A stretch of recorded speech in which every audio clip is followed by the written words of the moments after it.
Palavra da Verdade, com Hernandes Dias Lopes. Deus está neste lugar.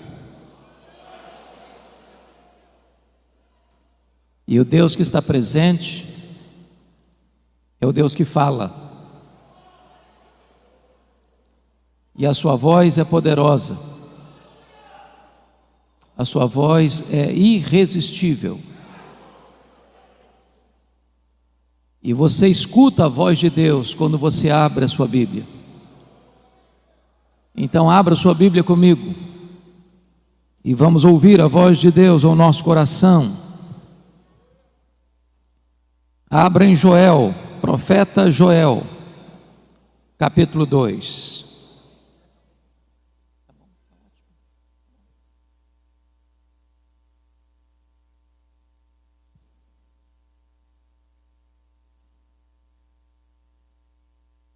Profeta Joel, capítulo 2.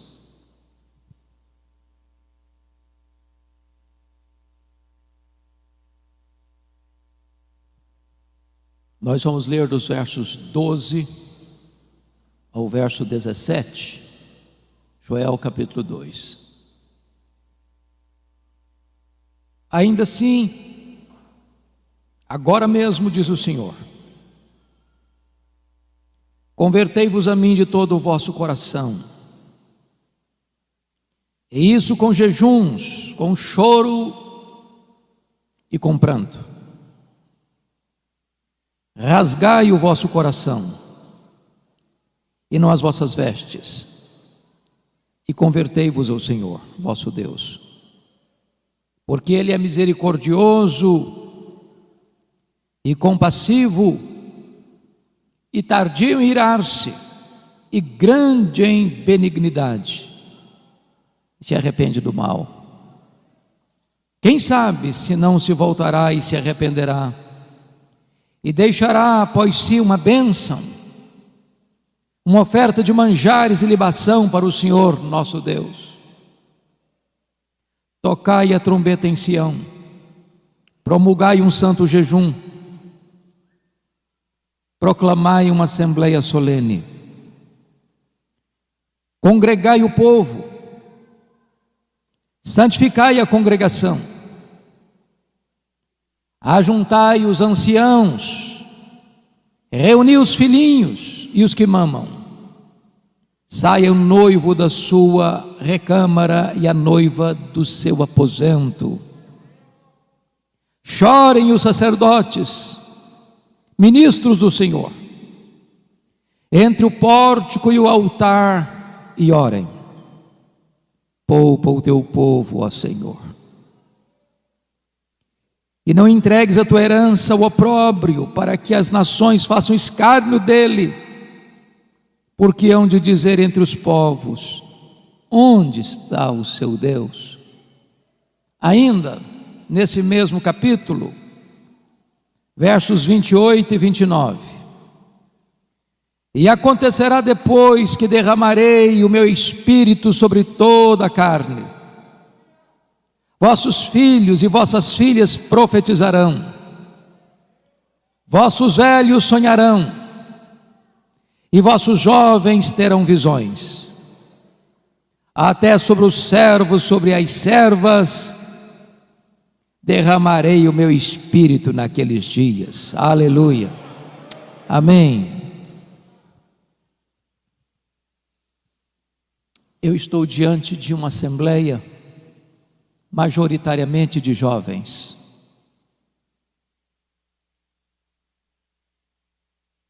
E eu quero dizer a vocês, jovens, e aos demais irmãos,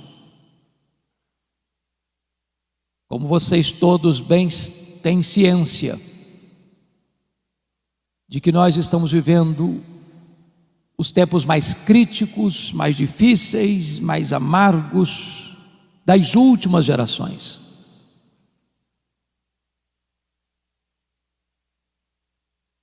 Nós estamos vivendo um tempo onde concentradamente, deliberadamente, forças sobre-humanas e forças das trevas têm agido sem pausa para destruir os fundamentos da família, da igreja, da sociedade. Certamente há uma grande onda de cristofobia no mundo.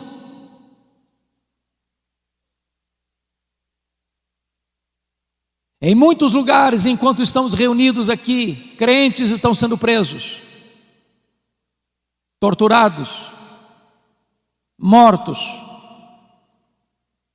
Mas essa não é a perseguição mais perigosa, porque ao longo da história o sangue dos mártires tem sido a sementeira do Evangelho. A perseguição mais perigosa é a ideológica, é a filosófica, é aquela que vem de mansinho, se aninha, se instala e vai minando a fé cristã, vai destruindo os fundamentos. E esta onda que nós estamos vendo hoje, nas universidades, nos parlamentos, nas cortes, onde nações outrora protestantes evangélicas já estão se curvando, cedendo e se colocando de cócoras diante desse ataque tão sutil, mas tão frontal. Em tempos assim, não é possível uma igreja tímida, fraca, que se conforma com este século, resistir a esta onda. Portanto, a maior necessidade nossa, na nossa geração, irmãos, é de um poderoso avivamento espiritual. Talvez você olhe para o cenário, onde na Europa a igreja parece estar coberta de cinzas, onde você olha para a América e vê as denominações históricas rendidas ao liberalismo, onde você vê no Brasil denominações que já se renderam ao liberalismo e outras mergulharam-se no sincretismo, onde uma onda de ateísmo cresce no mundo, inclusive no Brasil. Você diz, diante dessa crise, desse cenário cinzento, como esperar um avivamento? Como crer num avivamento? E eu quero dizer a vocês que os grandes avivamentos da história nasceram do ventre da crise. A crise não é um impedimento para a ação de Deus. A crise muitas vezes é o caminho mediante o qual Deus se apresenta à sua igreja, porque quando o homem não tem saída para os seus problemas, Deus abre um caminho no deserto, Deus abre um caminho no meio do mar, Deus faz o seu caminho na tempestade.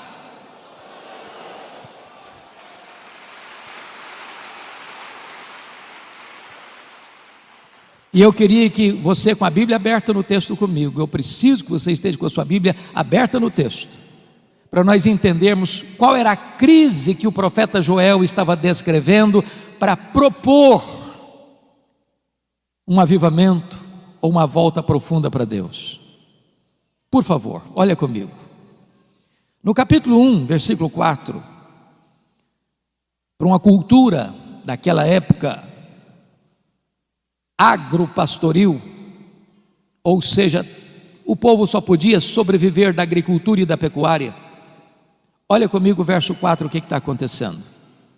O que deixou o gafanhoto cortador, comeu o gafanhoto migrador. O que deixou o migrador, comeu o gafanhoto devorador. O que deixou o devorador, comeu o gafanhoto destruidor. O gafanhoto é um inseto que encontra pela frente um pomar e deixa para trás um deserto. O gafanhoto é um inseto que come e defeca ao mesmo tempo. E esses 4 bandos de gafanhotos trouxeram uma devastação total para a agricultura daquele tempo. Se não bastasse isso, em segundo lugar, veja comigo o verso 10, do capítulo 1. o campo está assolado e a terra de luto, porque o cereal está destruído, a vide se secou, as olivas se murcharam. O que você nota aqui é um cenário de seca severa. As chuvas não descem, o solo não produz, não tem alimento, os armazéns estão vazios, os celeiros estão vazios, a mesa está sem comida. Mas em terceiro lugar, olha comigo o verso 12 deste capítulo 1. A vide se secou, a figueira se murchou, a romeira também e a palmeira, entenda-se aqui a tamareira, e a macieira, todas as árvores do campo se secaram, e já não há alegria entre os filhos dos homens.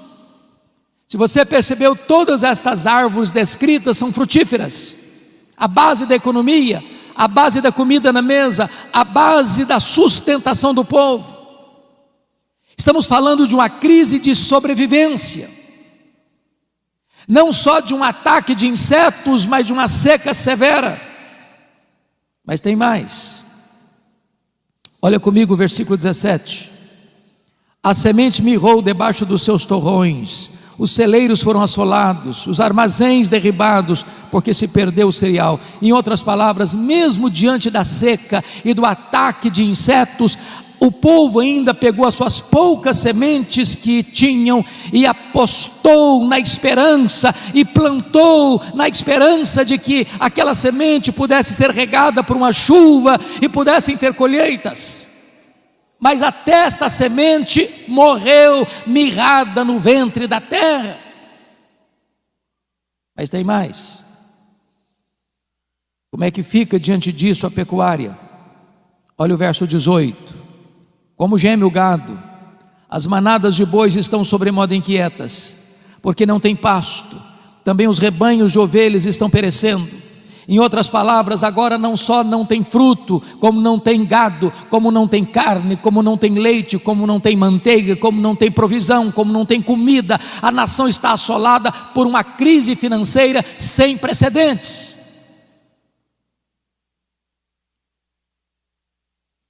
Se você perceber, a crise não fica só aí. Quando chega no capítulo 2, o profeta faz a descrição de uma invasão militar. Muito provavelmente ele está descrevendo aqueles dias vividos pelo rei Ezequias, quando o reino do norte, cuja capital era Samaria, caiu no poder da Síria. E agora este mesmo poderoso exército que derrotou as 10 tribos do norte, cerca Jerusalém. Um poder irresistível. E a descrição que ele faz no capítulo 2 é de que o povo está completamente cercado, entrincheirado, encurralado, e não tem condições de oferecer resistência a este poderoso exército que está cercando a cidade. Este é o cenário. Crise política, econômica. Se você perceber comigo no capítulo 1, versículo 9, a igreja está sofrendo as consequências. Cortada está da casa do Senhor a oferta de manjares e a libação, e os sacerdotes, ministros do Senhor, estão enlutados. Então tem crise na igreja, tem crise no Estado, tem crise na economia, tem crise na política, tem crise social, tem crise para todo lado. O que fazer numa hora dessa? É aí que entra o capítulo 2, versículo 12, que nós lemos. Ainda assim, agora mesmo, diz o Senhor, convertei-vos a mim. O Brasil está em crise, o mundo está em crise, os homens estão desesperados. Mas quando na crise o povo de Deus se volta para Deus, nasce o sol da esperança, nasce a cura, nasce a restauração. E eu gostaria que você olhasse comigo nesta noite, quais são esses aspectos dessa volta para Deus, a natureza dessa volta para Deus. Primeiro,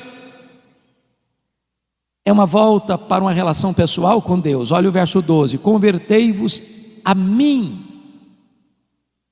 Não se trata de uma relação institucional. Não se trata apenas de você ser membro de Canaã ou de qualquer outra comunidade cristã evangélica de Fortaleza.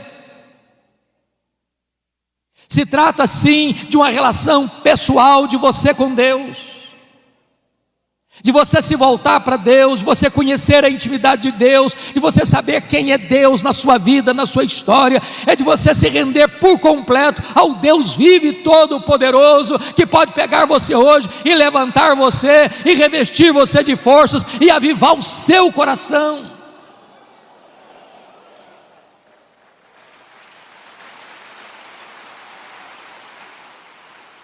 Mas em segundo lugar, irmãos, esta volta é uma volta com profundidade, porque o texto diz: convertei-vos a mim de todo o vosso coração.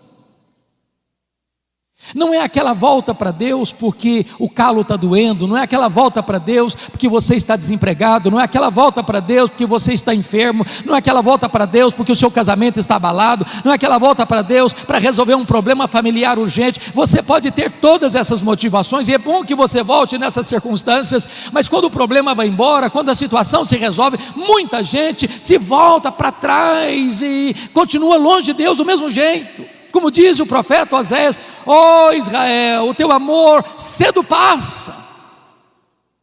Deus quer que você se volte para Ele com profundidade, de todo o seu coração, que Ele seja o amado da sua alma, que Ele seja o prazer da sua vida, que Ele seja o deleite do seu coração, que Ele seja a sua maior riqueza, que Ele seja o seu maior tesouro, que Ele seja a sua riqueza e a sua herança.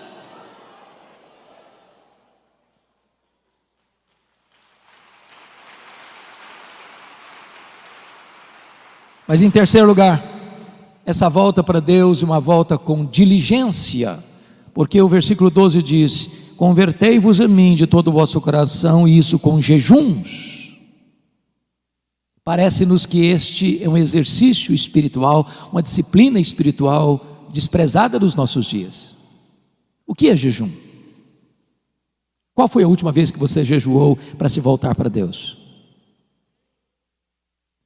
Jejum é quando você se abstém do bom pelo melhor. Quando você come, você se alimenta do pão da terra. Mas quando você jejua, você se alimenta do pão do céu.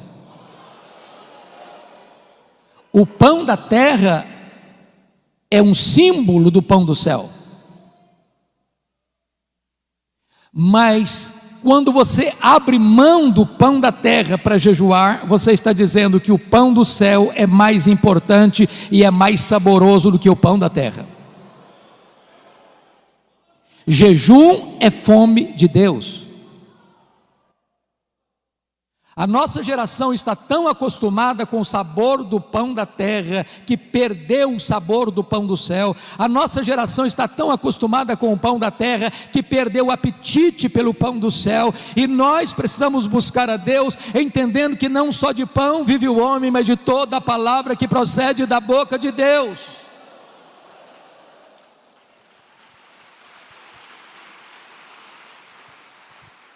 O apóstolo Paulo, escrevendo aos Coríntios, disse: portanto, quer comais, quer bebais, quer façais qualquer outra coisa, fazei tudo para a glória de Deus.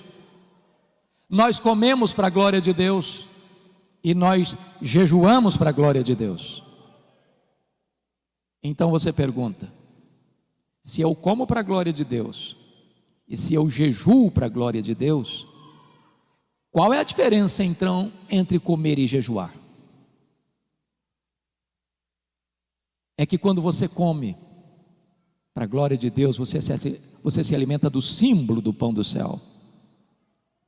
Mas quando você jejua para a glória de Deus, você se alimenta do próprio pão do céu. Oh, irmãos, nós precisamos nos voltar para Deus, desejando mais a Deus do que as bênçãos de Deus. Mais a presença de Jesus, como cantamos, do que dinheiro, do que sucesso, do que prazeres. Mas em quarto lugar, irmãos, essa volta para Deus, confiram comigo, esta volta para Deus precisa ser uma volta com quebrantamento, porque o verso 12 ainda diz: convertei-vos a mim com choro e com pranto. Às vezes nós estamos voltando para Deus com o coração seco demais e com os olhos enxutos demais. Qual foi a última vez que você chorou voltando-se para Deus? Qual foi a última vez que você chorou como Neemias chorou ao saber da realidade dramática do seu povo, o estado da sua igreja? Qual foi a última vez que você chorou como Davi chorou ao ver a sua família nas mãos do inimigo? Qual foi a última vez que você chorou como Pedro chorou pelos seus próprios pecados? Qual foi a última vez que você chorou ao olhar para Jerusalém de hoje, olhar para a igreja de hoje, como Jesus chorou à entrada da porta de Jerusalém? Jerusalém, Jerusalém, quantas vezes quis eu agasalhar-te debaixo das minhas asas e tu não quiseste. É hora de chorar, irmãos. Chorar pelos nossos pecados, chorar pelo estado da nossa nação, chorar pelos nossos governantes, chorar pela nossa cidade, chorar pela igreja.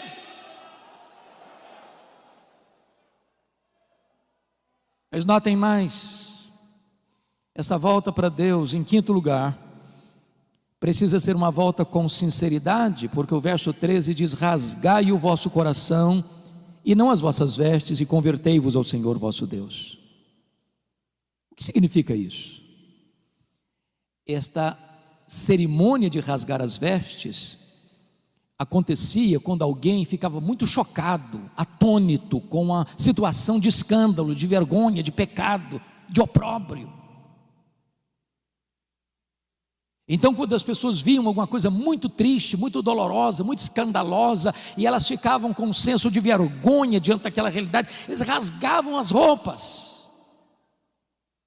Mas de repente a cerimônia ou o fato de rasgar as roupas foi se tornando um hábito, um costume, e virou um emblema de uma espiritualidade hipócrita, mentirosa, uma espiritualidade cênica, um teatro espiritual. E sabe, irmãos, não tem nada mais perigoso do que o nosso coração enganoso. De repente nós começamos a fingir uma espiritualidade que não temos. De repente nós temos uma espiritualidade de palco, de performance, de teatro, onde nós passamos uma ideia de que somos cheios do Espírito Santo quando estamos secos. De repente nós passamos uma espiritualidade de gente de Deus, de cheio do Espírito Santo, de oração e de piedade, que isso não acontece mais. Muitas vezes nós somos como Moisés, que desceu do monte Sinai, o rosto dele brilhava, e diz a Bíblia que as pessoas não podiam se aproximar dele por causa da glória de Deus, do brilho do rosto dele. E então o que Moisés fez? Ele pôs um véu no rosto, para que as pessoas pudessem se aproximar. Mas esse homem tão ousado, esse homem que fez dobrar diante dele com um cajado na mão o mais poderoso império do mundo, o império egípcio, diz a Bíblia que num dia ele foi covarde, ele não foi ousado, ele não foi corajoso. Sabe que dia? Quando ele percebeu que aquele brilho do rosto dele estava desvanecendo, e ele não queria que ninguém soubesse disso. Ele manteve o véu quando não precisava mais do véu. Ele queria passar uma imagem para as pessoas que ele era muito espiritual. Ele queria passar para as pessoas a ideia de que a Shekinah de Deus estava no rosto dele. E diz Paulo, nesse dia ele não foi ousado. E você e eu, se queremos experimentar um poderoso reavivamento espiritual, precisamos ter muito cuidado com os clichês, com os jargões que nós criamos. Às vezes nós vamos orar, damos uma tremidazinha na voz para passar a ideia que nós somos espirituais. Deus não se importa com isso. Ele conhece o coração. Ele está dizendo, rasgue o coração, rasgue o coração, rasgue o coração nessa volta para mim.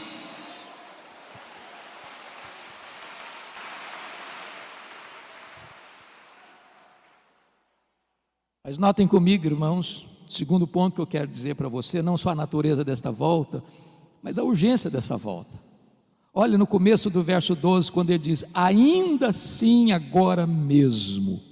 O que ele quer dizer, ainda assim agora mesmo, convertei-vos ao Senhor?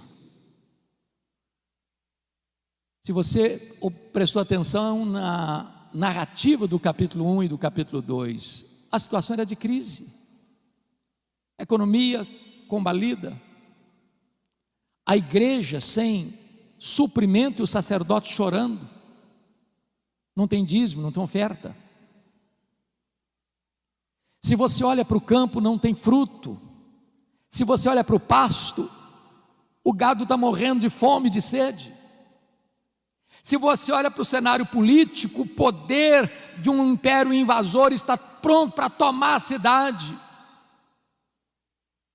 A crise é medonha, mas Deus está dizendo: ainda assim, agora mesmo, se vocês se voltarem para mim, se converterem a mim, eu mudo esse cenário, eu altero esse cronograma, eu transformo essa realidade triste numa situação de alegria e de vitória.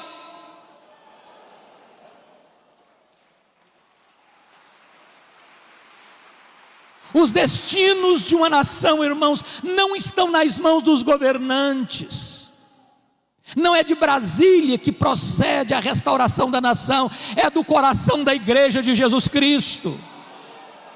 O Senhor Deus disse: se o meu povo, que se chama pelo meu nome, se humilhar e orar e me buscar e se converter de seus maus caminhos, então eu ouvirei dos céus, perdoarei os seus pecados e sararei a sua terra. Em tempos de avivamento, Deus levanta a igreja e Deus restaura a nação. Eu quero conclamar você, jovem, você pai, você mãe que está aqui. É tempo de nós nos voltarmos para Deus. Não dá para esperar mais, não dá para sermos crentes meia boca mais, não dá para sermos crentes mornos mais, não dá para sermos gente descomprometida mais. É tempo de nos voltarmos para Deus. Isso é urgentíssimo.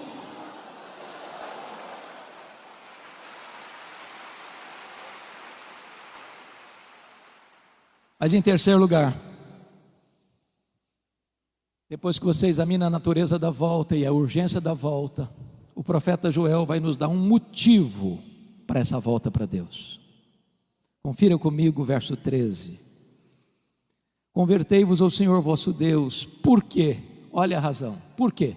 Porque Ele é misericordioso e tardio em irar-se, e grande em benignidade, e se arrepende do mal.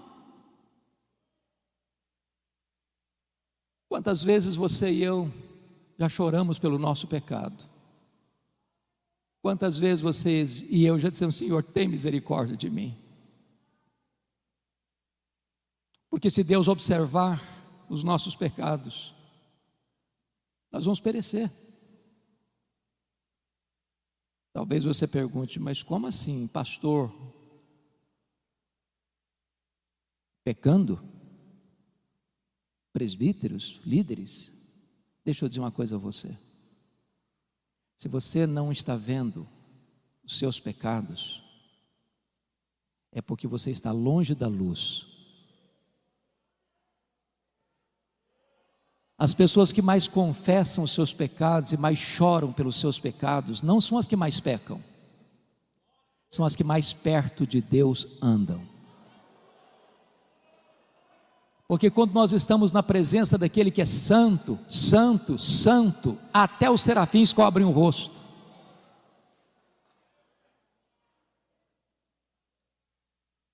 Talvez uma das maiores necessidades nossas, meus irmãos, é que Deus abra os nossos olhos para entendermos quão santo é o nosso Deus.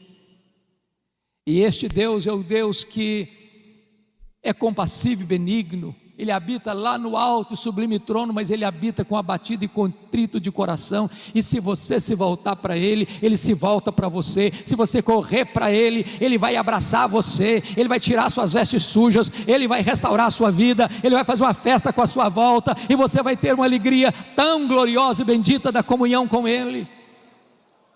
Então você e eu não temos que fugir de Deus, nós temos que correr para Deus. Se você, jovem, está pecando contra o seu Deus, se você caiu, se você desobedeceu, se você está longe de Deus, não fuja de Deus, fuja para Deus. Ele é o abrigo, Ele é o perdoador, Ele é o restaurador, Ele cura, Ele liberta, Ele salva, Ele levanta, Ele enche com o Espírito Santo, Ele usa a sua vida para a glória do seu nome. É a misericórdia dEle que nesta noite deve nos levar de volta para os seus braços.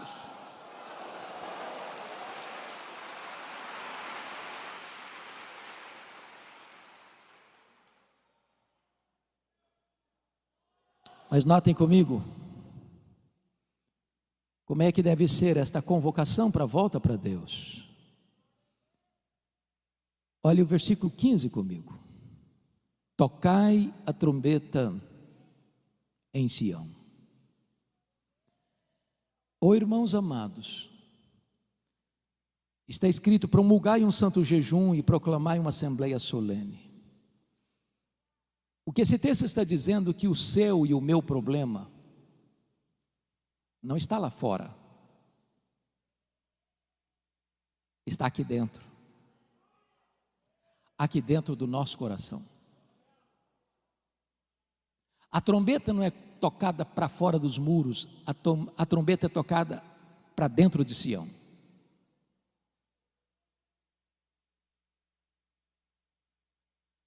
Somos nós que temos que fazer um concerto com Deus. Somos nós que temos que nos voltar para Deus. O mundo lá fora não conhece a Deus. Eles estão atrás, não agora por causa da pandemia, mas nesse período atrás de um carro elétrico, numa passarela de carnaval, ou jogando droga nas veias, ou se embriagando, ou se prostituindo, ou correndo atrás de seminários de autoajuda, ou talvez de misticismo, de sincretismo, porque eles estão com um vazio enorme na alma, e eles não encontram a forma de preencher esse vazio. Mas você e eu conhecemos a Deus, você e eu sabemos que Deus é a fonte da vida, você e eu sabemos que só Deus satisfaz a nossa alma, e é hora de nós nos voltarmos para Deus. A trombeta precisa ser tocada aqui, porque o juízo começa pela casa de Deus.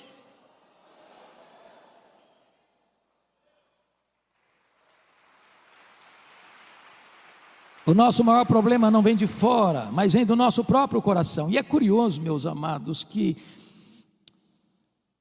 há um momento em que o jejum deixa de ser particular.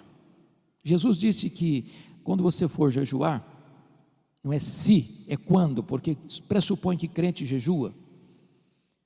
Você deve lavar o rosto, você não deve fazer propaganda, você não deve trocar trombeta. Mas há um momento em que a crise é grande e é geral. Esse jejum não é mais particular, esse jejum é convocado, é conclamado, ele é geral, ele é para todos. E quem sabe nós precisamos hoje, irmãos, dizer: meu Deus, nós precisamos nos voltar para Ti. E todos precisam voltar. Você precisa voltar. É necessário conclamar um jejum solene, uma convocação solene, uma assembleia solene, para que todos se voltem para Deus. Mas quem são esses integrantes que vão voltar para Deus? Confira comigo, por gentileza, o versículo de número 16: congregai o povo, santificai a congregação, ajuntai os anciãos. Primeiro, os anciãos. Quem são os anciãos? São os líderes. Os primeiros a pôr o pé na água são os líderes. Os primeiros a acertar a vida com Deus são os líderes. Os primeiros a buscarem a Deus são os líderes. Os de cabeça branca precisam puxar essa fila.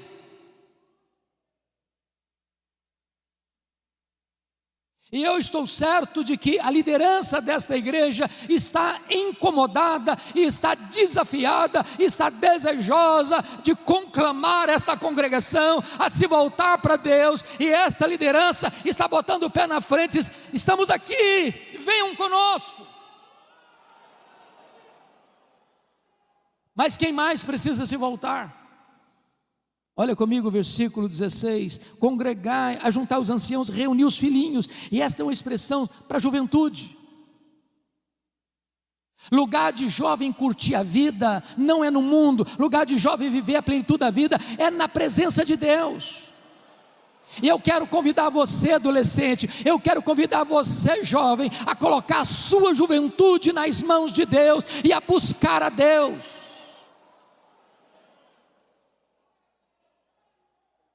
Eu ontem compartilhei com o pastor Gessé da minha alegria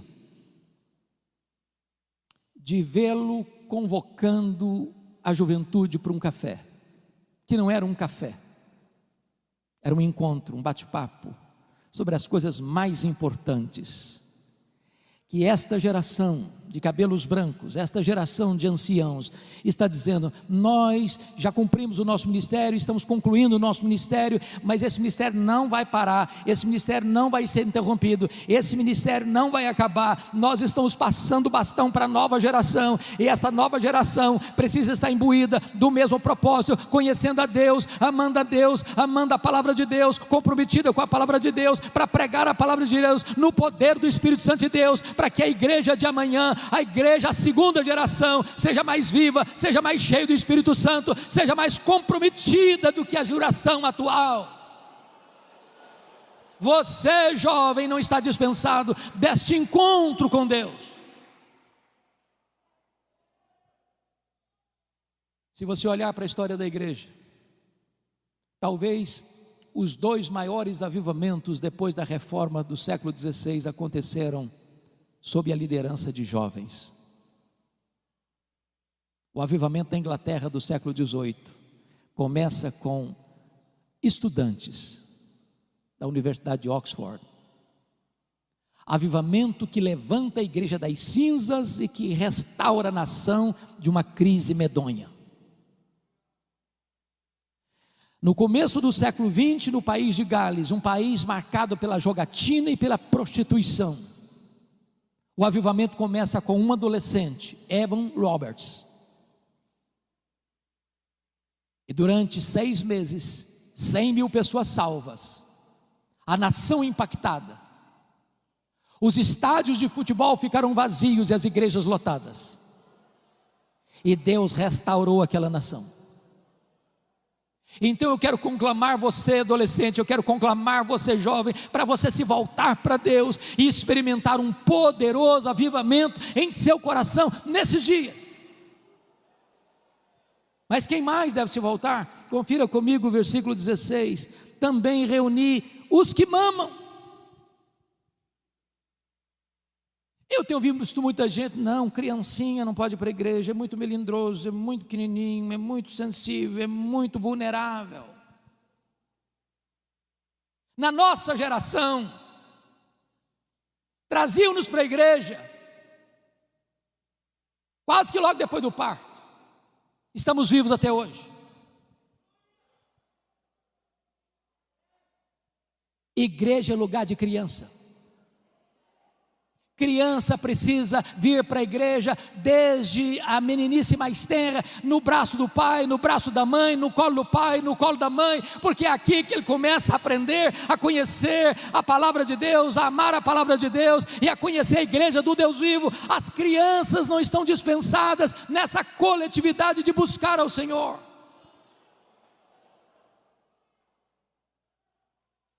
Mas preste atenção.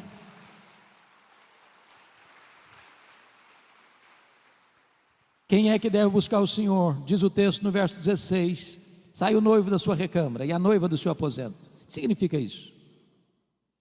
Vocês que conhecem a Bíblia sabem que na cultura judaica, quando um rapaz se casava, uma moça se casava, esse rapaz era dispensado do serviço militar durante 1 ano, para desfrutar da vida conjugal. Deus está quebrando aqui um protocolo. Deus está aqui dizendo o seguinte: olha, essa busca, esse acerto com Deus é tão urgente que você interrompe a lua de mel. Até no dia das núpcias de um rapaz e de uma moça, ele e ela não estão dispensados desta volta para Deus, desta busca de uma restauração espiritual. Mas o que me marca profundamente, irmãos, é que no verso 17, Deus destaca alguém nessa busca, porque está escrito: chorem os sacerdotes ministros do Senhor. Quem são os sacerdotes? Os sacerdotes eram aqueles que ensinavam a lei, os sacerdotes eram aqueles que oravam pelo povo, os sacerdotes eram aqueles que ofereciam sacrifícios pelo povo. Há um peso maior nos ombros dos pastores. Talvez você não imagine. Você vê pastores aqui à frente, o peso que eles sentem nos seus ombros, pelas ovelhas. E a ordem que Deus dá para nós pastores é chorar. Chore os ministros, sacerdotes do Senhor. E o que deve levar um pastor a chorar num tempo de crise, buscando avivamento? Primeiramente, é o amor ao povo de Deus, para que ele não seja opróbrio, para que não seja motivo de vergonha. A igreja evangélica brasileira, irmãos, está sendo mais conhecida na mídia pelos seus escândalos, líderes presos, acusados dos crimes mais vergonhosos.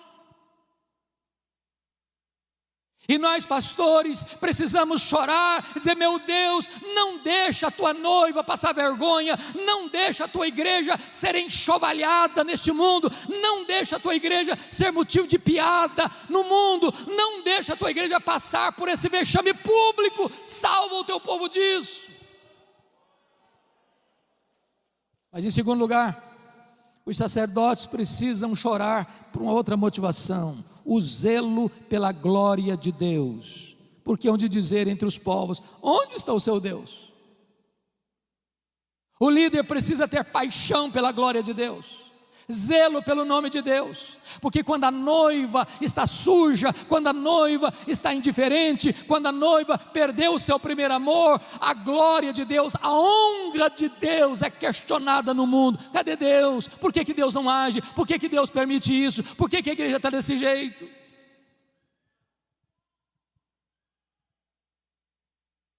Mas notem comigo, irmãos, que quando o povo atende à conclamação de Deus, um milagre extraordinário começa a acontecer.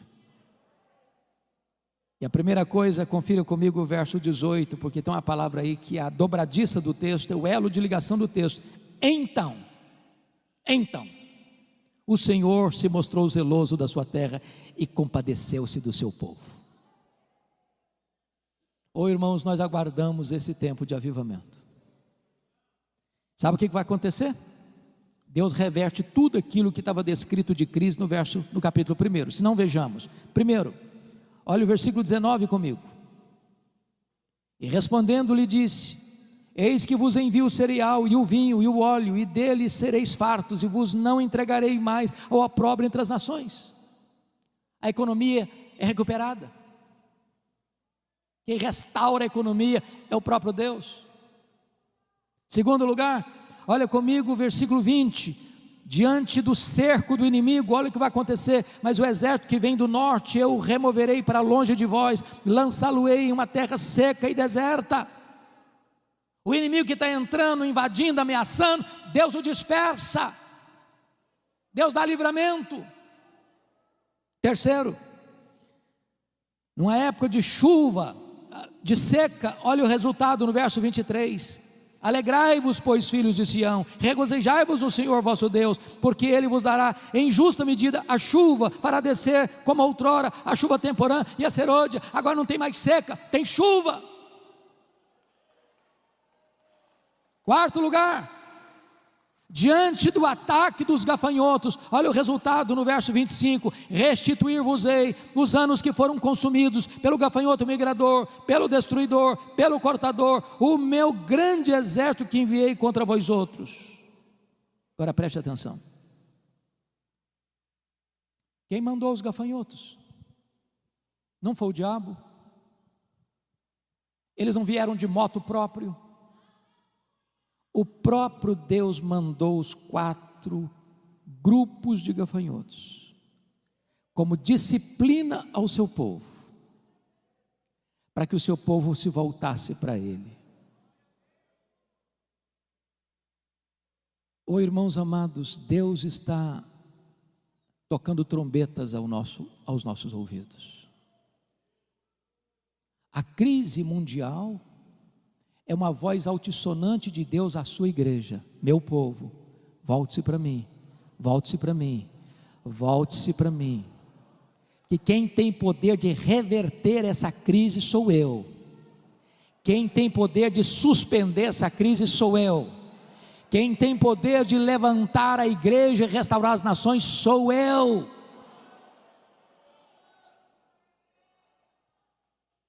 Mas em último lugar, irmãos, preste bem atenção no que eu vou lhes dizer. Nós cantamos isso aqui hoje. Sabe qual era o maior problema do povo? Não era a seca, não era a falta de fruto no campo, nem de gado no curral. O maior problema do povo nem mesmo era um exército inimigo tentando atacar. O maior problema da igreja, preste atenção nisso, não é nem a presença do diabo. O maior problema da igreja é a ausência de Deus. Foi o que Paulo disse: Deus é por nós, quem será contra nós? Você e eu podemos perder bens materiais, você e eu podemos perder emprego, você e eu podemos perder até a saúde. O que você e eu nunca podemos perder é a presença de Deus. É a presença de Deus. Não tem nada mais triste, irmãos, do que a inscrição Icabode, foi-se a glória do Senhor. É por isso que está escrito no verso, confira comigo aí por gentileza, 27, sabereis que eu estou no meio de Israel, e que eu sou o Senhor vosso Deus, e não há outro, e o meu povo jamais será envergonhado. É a presença de Deus, é a presença de Deus, é a presença de Deus. Eu quero concluir, levando você agora para os versos 28 e 29, porque está escrito assim: e acontecerá depois, preste atenção, não antes, e acontecerá depois. Depois de quê? Depois que o povo de Deus se volta para Deus de todo o coração, com jejuns, com choro, com pranto, rasgando o coração e não as vestes. Depois que o povo de Deus se volta para Deus, olha a promessa: e acontecerá depois que derramarei o meu espírito sobre toda a carne.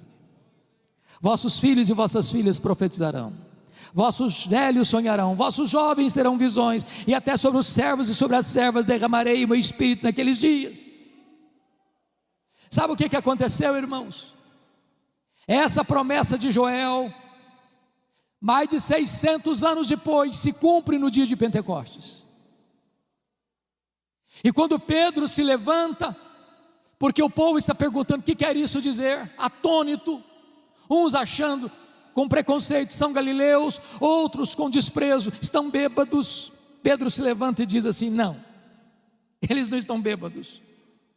O que está acontecendo aqui é o que disse o profeta Joel: e acontecerá depois que derramarei do meu espírito sobre toda a carne. E esta promessa não é apenas para nós, não é apenas para vós, é para os vossos filhos, é para aqueles que estão ainda longe, é para quantos o Senhor nosso Deus chamar. Significa o seguinte: essa promessa de Joel é para a igreja evangélica, Assembleia de Deus, Ministério Canaã. Esta promessa é para você que está aqui hoje, nesta noite. Esta promessa é para você que está acompanhando este culto pela internet. Esta promessa é para a igreja evangélica brasileira. Esta promessa é para os nossos dias.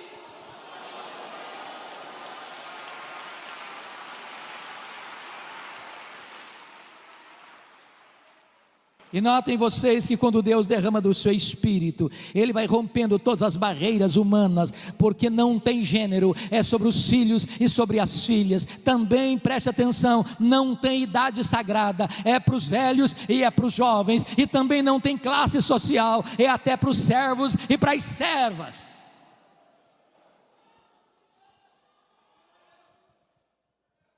E diz o texto, duas coisas eu destaco para fechar: vossos filhos e vossas filhas profetizarão.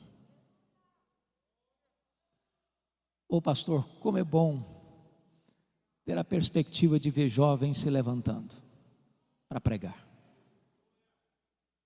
Deixa eu lhes dar um pequeno testemunho.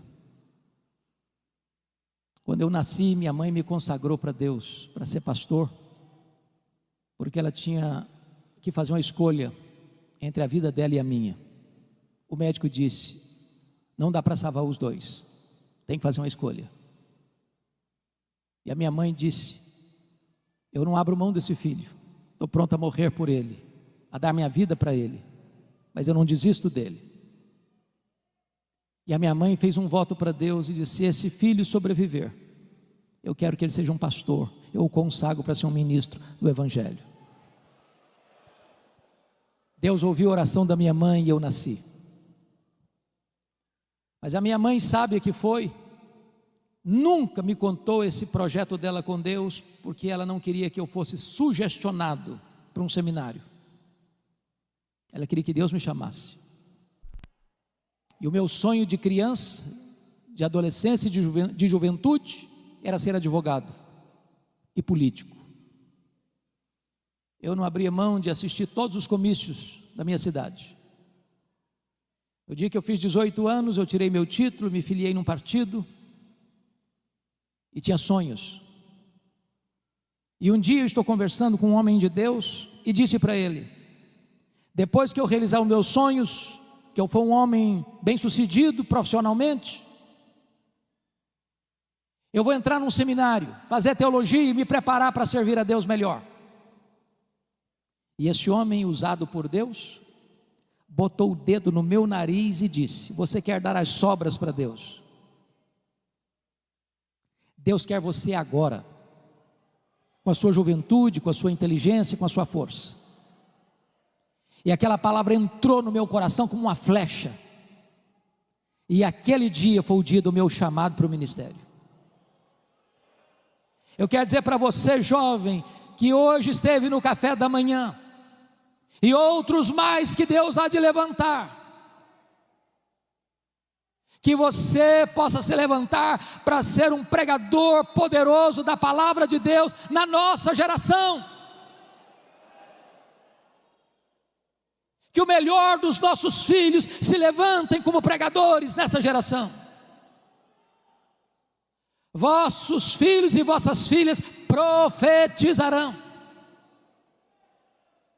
Mas tem mais, está escrito aqui, vossos velhos sonharão. O que significa isso?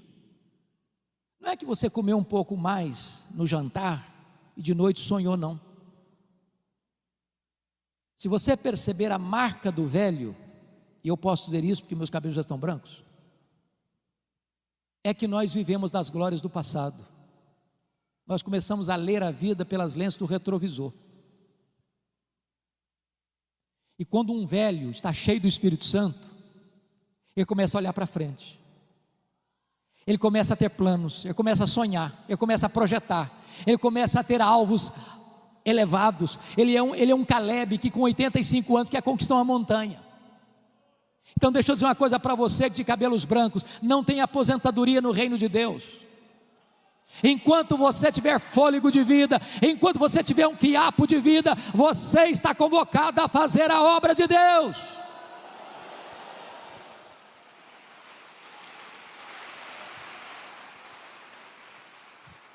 Não é hora de você vestir um pijama, não é hora de você ficar numa cadeira de balanço, é hora de você se levantar e usar a sua sabedoria, e usar o seu conhecimento, e usar a sua experiência, e usar as forças que Deus vai lhe dar, para ser uma bênção. bênção nas mãos de Deus.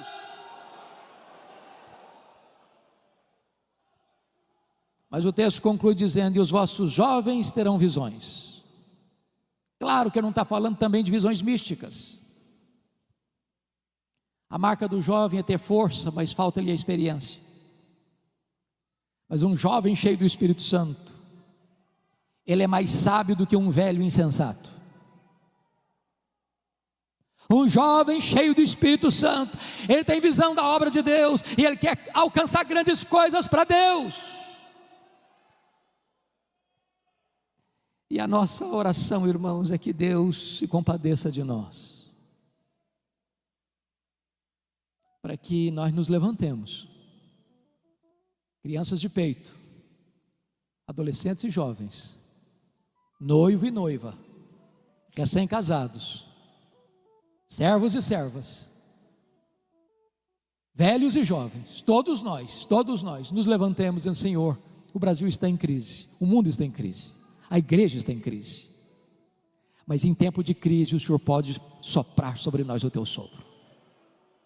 Em tempo de crise o Espírito Santo pode vir sobre nós como um vento impetuoso e encher toda esta casa.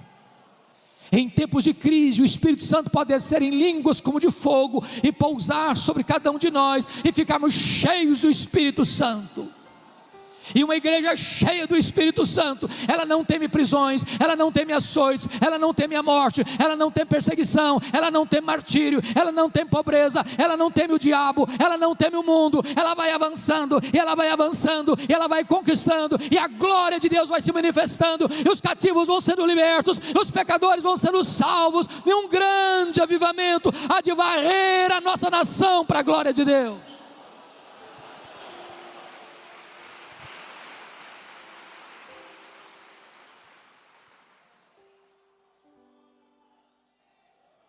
Você quer esse avivamento, irmão? Você anseia por ele? Não dá mais para esperar. Ainda assim, agora mesmo, diz o Senhor: convertei-vos a mim de todo o vosso coração. Que Ele nos ajude. Amém.